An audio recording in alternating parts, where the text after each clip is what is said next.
गुरुर्ब्रह्मा गुरुर्विष्णु गुरुर्देवो महेश्वरः गुरुर साक्षात परब्रह्म तस्मै श्री गुरुवे नमः। नमस्कार साथियों, एक बार फिर से आप सभी का आपके अपने YouTube चैनल अमेजिंग शिक्षा में बहुत बहुत हार्दिक अभिनंदन व स्वागत है। तो प्यारे बच्चों, आज फिर हम यहाँ बात करने वाले हैं शब्द शुद्धिकरण की। यानी बहुत से ऐसे शब्द जो हम गलत लिखते हैं, गलत बोलते हैं, ऐसे ही जो आम बोल चाल में हम दिनचर्या में अपने उनका प्रयोग करते हैं और वो हम जो वर्तनी होते हैं ना हमारी अशुद्ध होती है। हमें लगता है कि शायद हम वो शुद्ध बोल रहे हैं और वो जो लिख रहे हैं ना वो शुद्ध लिखा हुआ है। ये हमारे मन में एक भ्रम होता है। तो ऐसे कुछ शब्दों को मैं यहाँ पर लेकर के आया हूँ। तो आपने इस कक्षा को बड़े ध्यान से देखना है। देखिए, यहाँ एक प्रश्न लिखा हुआ है ना, शुद्ध शब्द का चयन करें। अब ये चार ऑप्शन हैं। शायद आपको लग रहा होगा कि ये तो सारे ठीक प्रतीत होते हैं, ये भी सही है, ये भी सही है, ये भी सही है, ये भी सही है ना। अधिकतर विद्यार्थियों को लगता है कि वो कंफ्यूज हो जाते हैं यहाँ पर कि ये सही है। वो देखते हैं भी एकत्रित तो ठीक है, एकत्रित कि हम तो इसका प्रयोग करते हैं, साम्यता भी है, द्वारिका है, बहुत ज्यादा प्रयोग करते हैं, चमत्कारिक है। आखिर इनमें शुद्ध कौन सा है, आज इसी पर बात करेंगे हम। ठीक है, तो सबसे पहला जो है ये जो शब्द है ना, एकत्रित शब्द। एकत्रित शब्द होता ही नहीं, ये अशुद्ध है। ठीक है, एकत्रित जो शब्द है इसका हमें प्रयोग नहीं करना है। ठीक है, हिंदी भाषा की शुद्धता बनाए रखने के लिए जो मुख्य जो मूल वैसे जो शुद्ध है वो क्या होगा, एकत्र शब्द होगा। ये शब्द इसका प्रयोग कभी ना करें। ठीक है, एकत्रित का प्रयोग कभी ना करें। जो शुद्ध शब्द है वो क्या है, एकत्र शब्द जो है वो शुद्ध होता है। तो ये आपका जो है ऑप्शन गलत है। ठीक, उसके बाद बात करते हैं साम्यता की। साम्यता, एक बात का ध्यान रखिए आप, ता हो, य हो, त्व हो, ये जो तीनों प्रत्यय हैं जो हम शब्दों के साथ जोड़ते हैं, ये मिलकर के बनाते हैं भाववाचक संज्ञा। ठीक है जी। तो इन तीनों में से हमें एक का ही प्रयोग करना है, दो या तीन का नहीं। हम दो प्रत्ययों का प्रयोग साथ साथ नहीं कर सकते, ये ध्यान रखें हम। जैसे मैं यहां कुछ उदाहरण लिखता हूं, वहां से समझेंगे हम। सौंदर्यता है,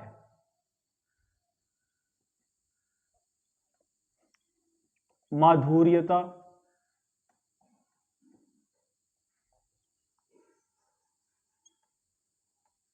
औदार्यता,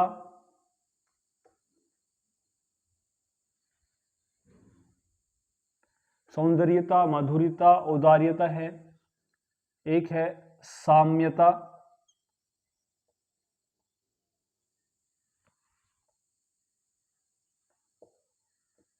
कर्मण्यता,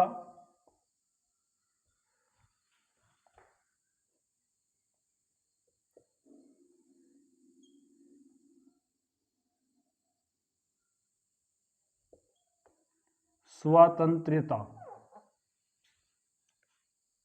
ये शब्द हैं। ठीक है जी, स्वातंत्र्यता, यत्य, यत्य कर लें या इसको रहने दें। देखिए, इन्हें समझ लिया। सौंदर्यता है, जो मूल शब्द है वो क्या है, सुंदर है। ठीक है जी। अब सुंदर में हम यह प्रत्यय जोड़ेंगे, ये बन जाएगा सौंदर्य। या तो हम ये लिखें, या फिर हम सुंदर में ता प्रत्यय जोड़ करके सुंदरता बनाएं। इनमें से एक करें। हमने यहां क्या किया, सौंदर्यता यानी यह प्रत्यय भी जोड़ दिया वहां पर, तो और ता प्रत्यय भी जोड़ दिया। तो प्यारे बच्चों, हमें ऐसा नहीं करना है, दो प्रत्ययों का प्रयोग साथ साथ नहीं करना है, यानी य का और ता का। तो ये क्या है, अशुद्ध है। माधुर्यता है, मूल शब्द क्या है, मधुर है मूल शब्द है ना। अब इसमें यह प्रत्यय लगाएंगे तो ये बन जाएगा माधुर्य। ठीक है, और यदि हम मधुर में ता प्रत्यय जोड़ दें तो क्या बन जाएगा? मधुरता।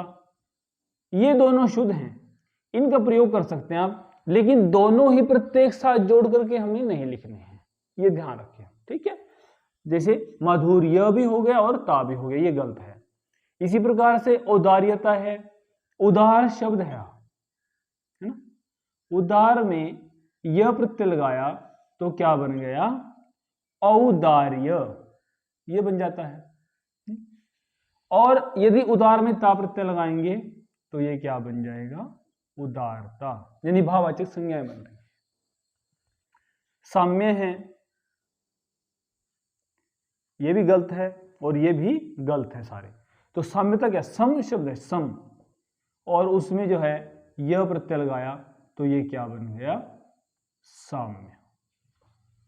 ठीक है जी, और सम में ही हम ता प्रत्यय लगाएंगे तो क्या बन जाएगा? समता। इस प्रकार से कर्मण्य है, कर्म है, इसमें हम यह प्रत्यय जोड़ेंगे तो ये बन जाएगा कर्मण्य। ठीक, हम कर्मण्यता का प्रयोग ना करें, ये गलत है। यानी यह और ता प्रत्यय इकट्ठे ना कभी भी जोड़ें, ये ध्यान रखना है थोड़ा सा बस हमें। ठीक है, तो कर्मण्य शब्द होता है, न कि कर्मण्यता होता है। तो ये जो बात थी साम्यता को लेकर के हमने की है, यानी जो साम्यता है वो भी क्या है? यहां पर गलत है, क्योंकि यहां जो है ना यह और ता इकट्ठे लगे हुए, ये नहीं होता। दो प्रत्ययों का प्रयोग कभी भी आप एक साथ किसी भी शब्द में, समान अर्थ वाले एक शब्द में कभी भी उसका प्रयोग न करें। ठीक है, पहली बात तो यह है। दूसरी बात, अगला ऑप्शन देखते हैं क्या है। इसका ना स्क्रीनशॉट ले लें आप और उसको कहीं भी आप नोटबुक में लिख लें, ताकि आपको ध्यान रहे कि इस प्रकार की जो शब्द हैं उनमें जो है हमने क्या करना है? दो प्रत्यय इकट्ठे नहीं लगाने हैं। ठीक है जी, तो आगे हम बात करेंगे। तीसरा जो ऑप्शन है वो क्या है? द्वारिका। क्या द्वारिका ठीक है? अधिकतर का जो उत्तर होगा मुझे लगता है यही होगा कि हाँ जी, द्वारिका जो है ना वो शुद्ध है। ठीक है जी, देखो मैं कुछ शब्द लिख रहा हूं। द्वारिका, वापिस,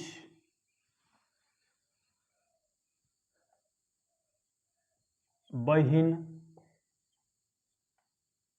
अहिल्या। अब ये जो शब्द हैं ये देखने में लगते हैं कि हम आम इनका प्रयोग करते हैं बोलचाल में, और हमें लगता है कि ये जो शब्द है ना बिल्कुल सही है। ठीक है जी, लेकिन ये जो चारों शब्द हैं ये क्या हैं? गलत है। जो शुद्ध जो शब्द होंगे वो क्या होगा? द्वारिका नहीं होता, द्वारका होता है। द्वारका, ये शुद्ध है, ये प्रयोग करना है। ठीक है, वापिस नहीं होता, वापस होता है। हम वापिस लिखते हैं, बहुत सी पुस्तकों में वापिस लिखा हुआ है, हम भी लिखते हैं तो कई बार वापिस लिख देते हैं, क्योंकि हमें आदत पड़ चुकी है ना उसकी। जो गलत हम लिख रहे हैं, लिखते आ रहे हैं, तो वही जो है ना अपना चलता आ रहा है, वो पीढ़ी दर पीढ़ी अपना वही वापिस वापिस वापिस लिखते रहे हैं, या द्वारिका का प्रयोग कर रहे हैं। तो वापिस नहीं होता, जो शुद्ध होता है वापस होता है। अधिकतर विद्यार्थी फिर वहां ये परेशानी उनको होती है कि हमने तो ये ठीक किया था, ये गलत कैसे हो गया। वो सोचते हैं कि द्वारिका तो सही है, गलत हो ही नहीं सकता, लेकिन द्वारिका शब्द नहीं होता, द्वारका होता है। अब बहिन कहते हैं, बहिन लिखते हैं कई बार, बहिन, बहिन भाई, बहिन नहीं होता, बहन होता है। बहन, बहन शब्द होता है, ये शुद्ध शब्द है, बहिन नहीं होता है ना। अब अहिल्या शब्द है, अहिल्या, यानी बिना मतलब के हम क्या करते हैं? ई का प्रयोग यहां पर कर रहे हैं, हर स्वीकार का प्रयोग करते हैं, जिसकी कोई जरूरत ही नहीं है। यहां पर अहिल्या है, अहिल्या शब्द नहीं है, शब्द क्या है? जो शुद्ध है वो है अहल्या, ये शुद्ध है। ये अक्सर प्रयोग कर रहे हैं हम, और बहुत सी परीक्षाओं में आते हैं इस तरह संबंधित प्रश्न, इनसे ही संबंधित इस तरह के ही, और ये भी बहुत सी परीक्षाओं में देखने को मिलते हैं इन शब्दों में से। द्वारिका है, या बहिन है, या अहिल्या है, या एकत्रित है, द्वारिका, ये सभी जो शब्द देखने को मिलते हैं परीक्षाओं में। फिर हमें लगता है कि ये तो शुद्ध है, और आंसर की जब हम देखते हैं हमें लगता है कि मेरा ये तो ठीक था, तो ये कैसे गलत हो गया। फिर वो सोच विचार मन में चल जाता है, ऐसा नहीं होता। तो इस प्रकार से इन शब्दों का हमें ध्यान रखना है, ठीक है। क्योंकि मुख्य जो बात है ना वो है शुद्ध बोलने की। हमारी जो वर्तनी है वो शुद्ध बोलनी है, हमने बोलना शुद्ध है, उच्चारण शुद्ध करना है, अपने आप ही हम शुद्ध लिखेंगे। अब जब अहल्या बोलेंगे, बहन बोलेंगे, वापस बोलेंगे, द्वारका बोलेंगे तो लिखेंगे भी शुद्ध।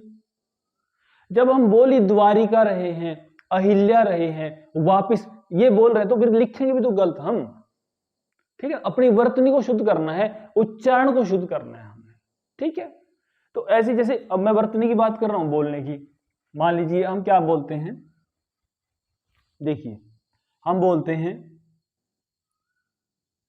दोपहर, ये बोलते हैं, है ना। हम बोलते हैं स्त्रोत, स्त्रोत ये बोल देते हैं, है ना। और क्या बोलते हैं, हम बोलते हैं छत्र छाया, ये बोलते हैं, है ना। ऐसे ही बहुत से शब्द हैं हम।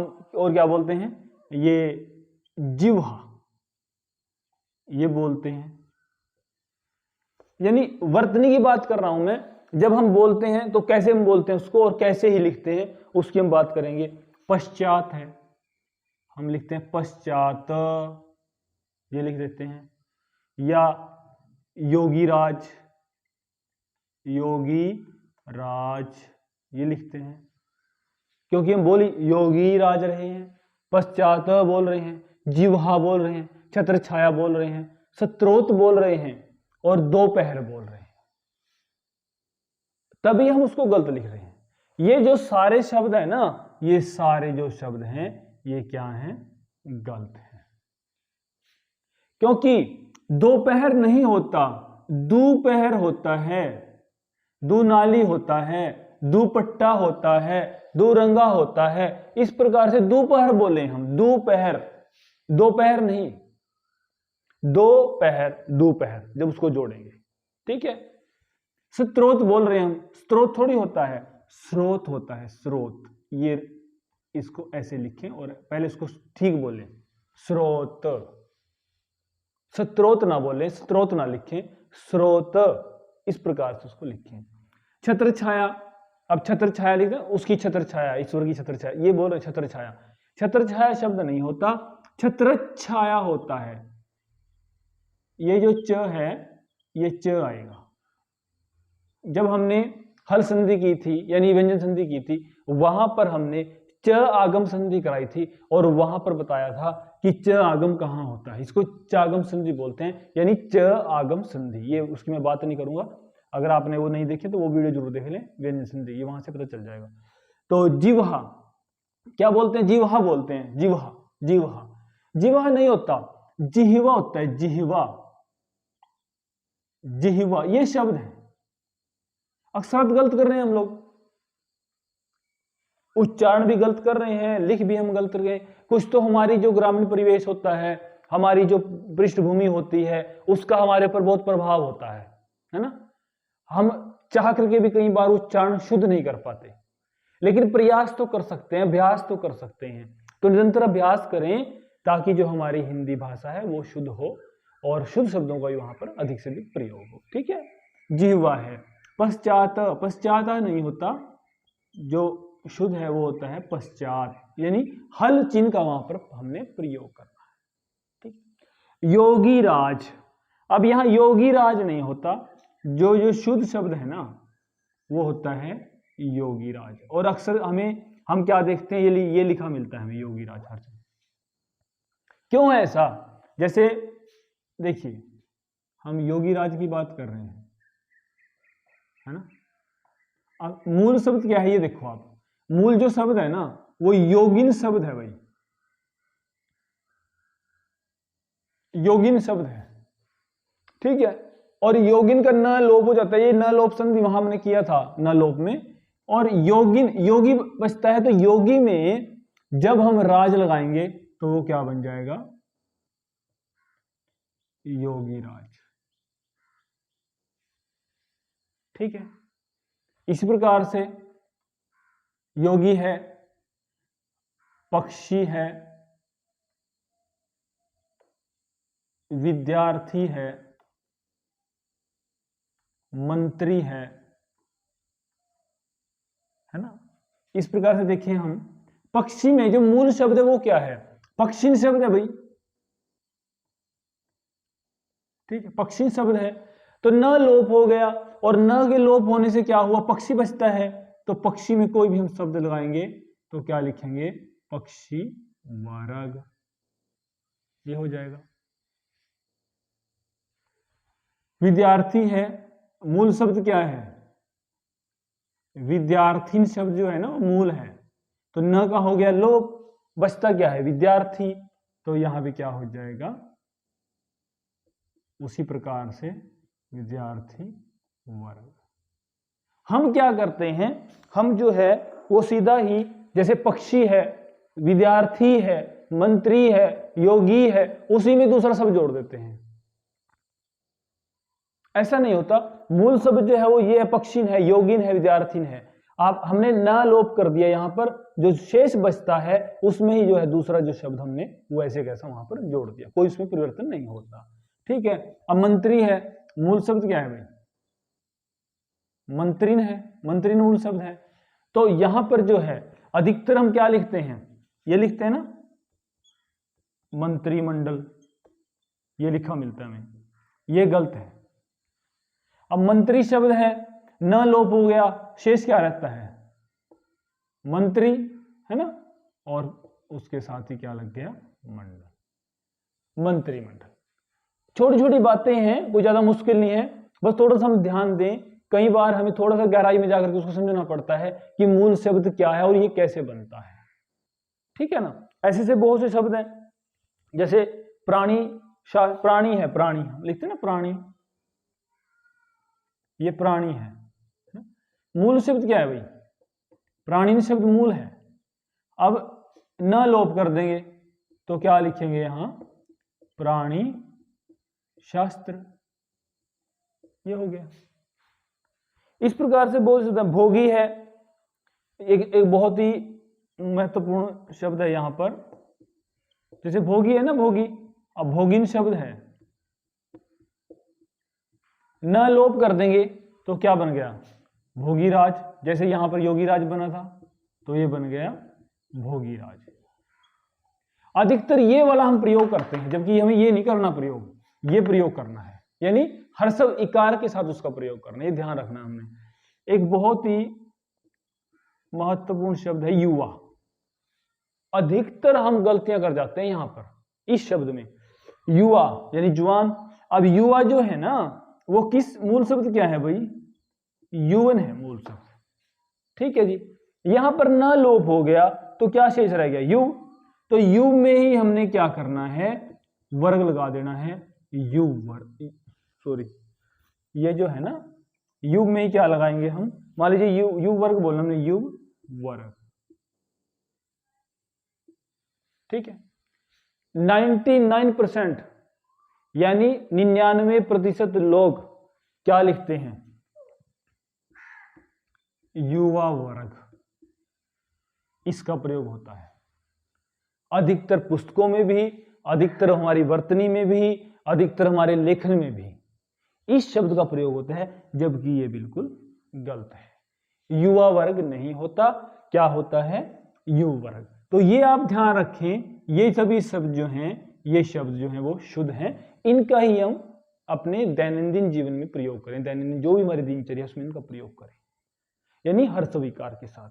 युवा वर्ग है, आपने देखा वो युवा वर्ग लिखते हैं, तो युवा वर्ग नहीं होता, क्या होता है, युव और वर्ग, क्योंकि जो मूल शब्द पे आप जाइए उसके, युवन मूल शब्द है, भोगिन, प्राणीन, न का लोप हो जाता है, यानी न जो है लुप्त हो गया, हट गया, तो क्या शेष रहता है, युव, भोगी, और उसके साथ ही आप दूसरा शब्द बिना किसी परिवर्तन के उसके साथ जोड़ दें, युव वर्ग, भोगी राज, प्राणी मात्र, प्राणी शास्त्र, मंत्री मंडल, विद्यार्थी वर्ग, पक्षी वर्ग, योगी राज, इस प्रकार से, ठीक है।